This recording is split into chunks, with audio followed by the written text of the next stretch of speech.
Number one channel के number one show साजिश में आपका स्वागत है। मैं हूं आपके साथ सपना शुक्ला।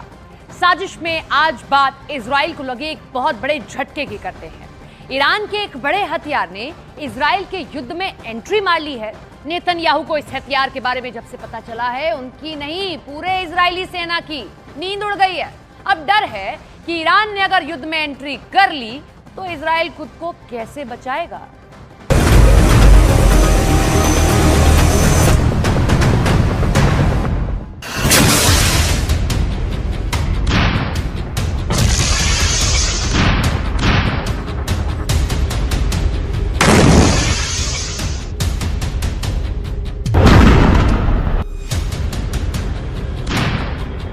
इजराइल को एक नहीं, दो नहीं, तीन नहीं, 10-20 नहीं, 100-200 नहीं, बल्कि 358 मौत देना चाहता है ईरान।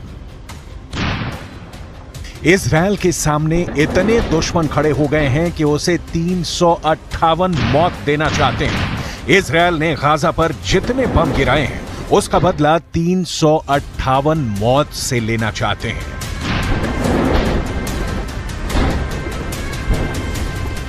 358 मौत के क्या मायने हैं? 358 मौत का खौफ कितना ज्यादा है, यह इस वक्त इजराइल के चारों तरफ यमराज बनकर मंडरा रहा है। यहां हिजबुल्लाह भी है, ईरान भी है, हूथी भी है और अब इराक का वो मिलिशिया भी है जिसने अमेरिका का जीना मुश्किल कर दिया है। आखिर 358 मौत है क्या और इजराइल क्यों इससे घबराया हुआ है?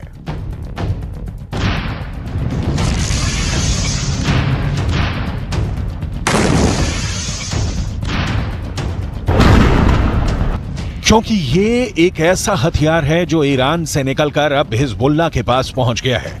हूथी इसे लगातार फायर कर रहा है।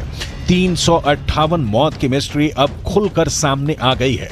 इसी मिसाइल से या कहें ड्रोन से हिजबुल्लाह ने इजराइल के बहुत बड़े सीक्रेट एजेंट को मार गिराया है।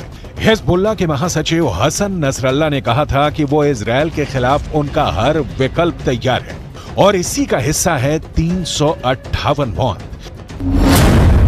ये है जमीन से आसमानी टारगेट्स को खत्म करने वाली 358 मिसाइल और ये बांट रही हैं 358 मौत। हिजबुल्लाह ने इसी मंडराने वाली मिसाइल से इजराइल के बहुत ही खास ड्रोन हरमेस को मार गिराया। हरमेस 450 इजराइल का बहुत ही भरोसेमंद ड्रोन है जिससे एंटी टैंक मिसाइल फायर की जाती है।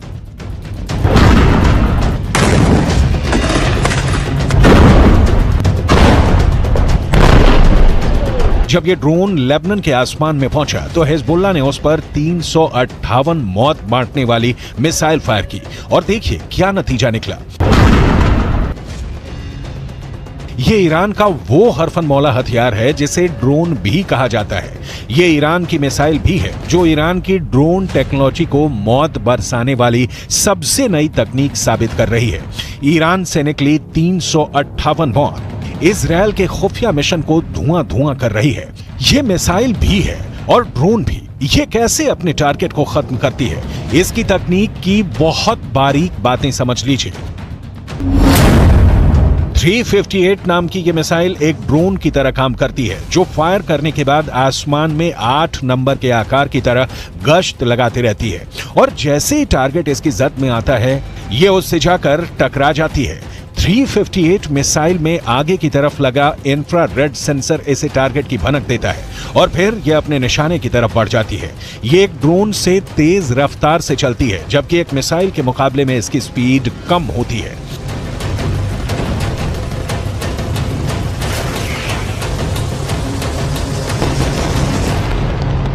अमेरिका से लेकर यूरोप तक इसी मिसाइल की बात कर रहा है। इजराइल में भी यही मिसाइल चर्चा में है। हिजबुल्लाह ने जब से इजराइल का ड्रोन मार गिराया है तब से लेबनान के आसमान में चिंगारी की नई शुरुआत हुई है जो इस जंग के दायरे को और बढ़ा सकती है।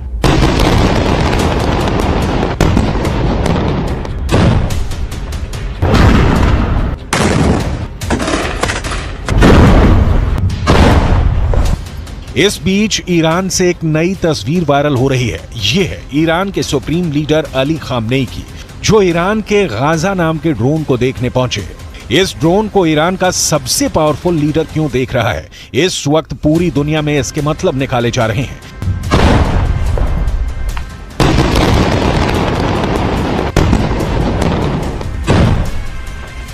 ईरान ने गाजा नाम का जो ड्रोन बनाया है, ये 2000 किलोमीटर के दायरे में ऑपरेट कर सकता है। ये 35 घंटे तक 350 किलोमीटर प्रति घंटे की रफ्तार से उड़ान भर सकता है, 35,000 फीट की ऊंचाई तक उड़ सकता है और सबसे खतरनाक बात, ये 13 मिसाइल लेकर उड़ सकता है। ठीक ऐसे ही अपने हथियार ईरान ने रूस को भी दिखाए थे। जब 19 सितंबर को रूस के रक्षा मंत्री सर्गेई शोइगु ने ईरान का दौरा किया था। यह दौरा बहुत सीक्रेट रखा गया। हालांकि जो तस्वीरें सामने आई उसमें यह साफ हो गया कि सर्गेई शोइगु ईरान की खास मिसाइल देखने तेहरान आए। ईरान ने उनके सामने अपने एक एक हथियार की डिटेल रखी। इसमें ड्रोन भी थे और बैलिस्टिक मिसाइल भी, ठीक वैसे ही हथियार जो रूस को यूक्रेन में लड़ने के लिए चाहिए। ईरान के एरोस्पेस फोर्स के commander brigadier general Amir Ali Hajizadeh साथ थे और वो बता रहे थे कि रूस को क्या लेना चाहिए, किस हथियार से उनकी जरूरत पूरी हो सकती है। तब शोइगु ने 358 नाम के इस मिसाइल में बहुत दिलचस्पी दिखाई और ईरान के अफसरों ने भी बताया कि इस हथियार से वो यूक्रेन के ड्रोन और क्रूज मिसाइल को खत्म कर सकते हैं। Нацелены на реализацию всего комплекса запланированных мероприятий, несмотря на противодействие со стороны Соединенных Штатов Америки и Западных союзников. ऐसा हथियार जिसमें पुतिन को भी दिलचस्पी है, वो बहुत बड़ा कहर बरपा सकता है, इसमें कोई शक नहीं। 358 की रेंज अब ईरान से लेकर यूक्रेन और यूक्रेन से लेकर इजराइल तक हो गई है। यह बात साफ है कि 358 मौत वाकई इजराइल में मौत बांटने के लिए तैयार की गई है। जब से ईरान की मिसाइल का खतरा बढ़ा है, तब से इजराइल की ड्रोन एक्टिविटी कम हो गई है। जाहिर है कि नेतन्याहू अब ये जानते हैं कि अगर हिजबुल्लाह को रोकना है तो सिर्फ ड्रोन से काम नहीं चलेगा, क्योंकि लेबनान के आसमान में 358 वाली मौत मंडरा रही है। इस वक्त पश्चिम एशिया में युद्ध की जो आग लगी हुई है, गाजा पर बमबारी के बीच हमास और इजराइल के बीच जिस तरह की टक्कर हो रही है, उसमें अब नया खतरा इजराइल और लेबनान का बॉर्डर भी है।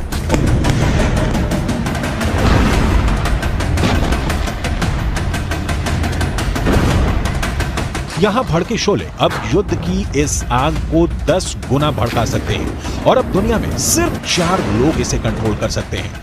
पहले हैं इजराइल के प्रधानमंत्री बेंजामिन नेतन्याहू, दूसरे हैं ईरान के राष्ट्रपति इब्राहिम रईसी, तीसरे हैं अमेरिका के राष्ट्रपति जो बाइडेन और चौथे हैं यूरोप से लेकर अमेरिका तक सबको हिला देने वाले रूस के राष्ट्रपति व्लादिमीर पुतिन।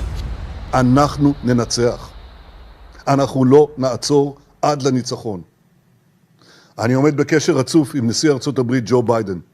אנחנו מאוד מעריכים את תמיכתו, את התמיכה של הממשל האמריקני, את התמיכה של העם האמריקני. लेकिन इस वक्त सबसे ज्यादा एक्टिव ईरान है।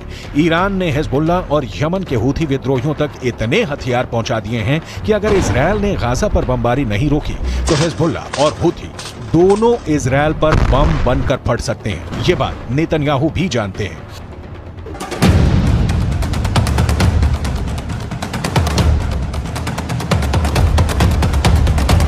इस वक्त लेबनान और इजराइल के मौत वाले बॉर्डर पर हिजबुल्लाह का पूरा कंट्रोल है। हिजबुल्लाह अब ऐसी मिसाइल फायर कर रहा है जिसके आगे इजराइल के टैंक तोप रगड़ते हुए नजर आ रहे हैं। हिजबुल्लाह ने निकाली है 3 बहुत ही खतरनाक एंटी टैंक मिसाइल और मल्टी बैरल रॉकेट लॉन्चर। ये मिसाइल ईरान से सप्लाई की जाती रही हैं और ऐसी मिसाइलों का हिजबुल्लाह के पास बहुत बड़ा जखीरा है।